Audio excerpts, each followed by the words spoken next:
Tulo ka mga suspitsadong tulisan nga kauban sa namatay nga kanipulis nga nanulis sa payroll money nadakpan nasa kapulisan o nadakpan na sa kapulisan. Samtang natulis nga kwarta na bawi raw sab sa mga otoridad apan nagkuwang na. Ano yung report? Ang nadapan silang tulod yun.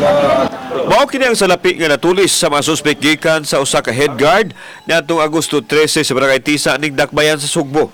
199,900 pesos na lang gikan sa 300,000 pesos nga unang ikadaho sa kapulisan.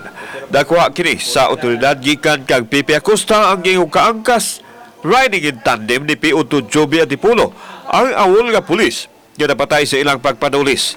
Natray si Acosta pinagi siyang ID nga nahabilin sa iyang motor nga gisakyan nila Antipulo. Dihang ilang ikontak mitahan usab kini sa masakop sa Station 10 dala ang salapi nga ilang natulis. Sa detention cell gitumbok ni Pepe si Mark Vergara ang angkas ni Antipulo ni Andong Higayuna apan mihimakak nga nanuli sila. Permero sir, nisakay ko niya kay naa siya kuha dito sa kanini ang iskina Padug Alupis.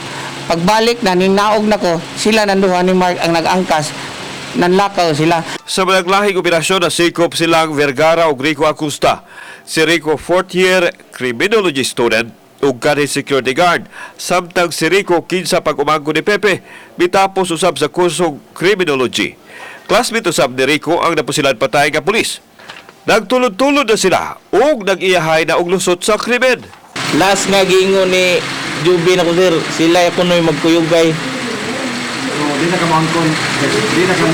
Lakoy mga kuan sir, kana ebidensya nga ikakuan sir sa iyang mga gipang istorya nga kami nagkuyog. Kaya nang panahon na dito kus eskwelahan sir.